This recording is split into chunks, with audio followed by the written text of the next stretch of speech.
বর্তমানে একটা সংঘবদ্ধ দল জমি জালিয়াতি চক্র বেরোয়েছে। তারা টার্গেট করে যে কারা বিদেশ থাকে বা কারা গ্রামের বাড়িতে থাকে বা কাদের জমি জায়গার কাগজপত্র ঠিক নাই। তাদেরকে টার্গেট করে বর্তমানে সংঘবদ্ধ দল জমি জালিয়াতি চক্র সৃষ্টি হয়েছে। তারা জমিটির জালিয়াতি কিভাবে করে? জমিটির জালিয়াতি ১ম নকল দলিল তৈরি করে। তা নাইলে যে তারা অরিজিয়াল নকল করে। করে তারা এইভাবেই জমি জালিয়াতি সৃষ্টি করে। এটা আইনি প্রক্রিয়ায় এটা প্রতিশোধ করা যায়। যদি নকল দলিল করে তাহলে দলিল বাতিল মামলা করতে হবে।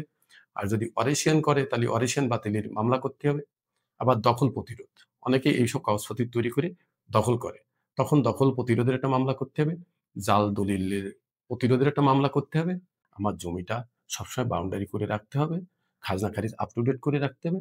বড় একটা সাইনবোর্ড দিয়ে রাখতে হবে। এবং আমার সিএস, এসএ, আরএস, বিআরএস সমস্ত কাগজপত্র ঠিক করতে হবে। নামজারি খাজনা খারিজ আপ টু ডেট করে রাখতে হবে এবং আমার দলিলগুলো সংগ্রহ করে রাখতে হবে যাতে সংঘবদ্ধ দল আমার জমিটা জালিয়াতি করে যাতে না নিয়ে নিতে পারে। এজন্য আমরা সবসময় যদি আমাদের জমি জায়গা থাকে সেটা সবসময় সংরক্ষণ করার লগে বাউন্ডারি, সাইনবোর্ড, কাগজপাতি আপ টু ডেট করে রাখবো।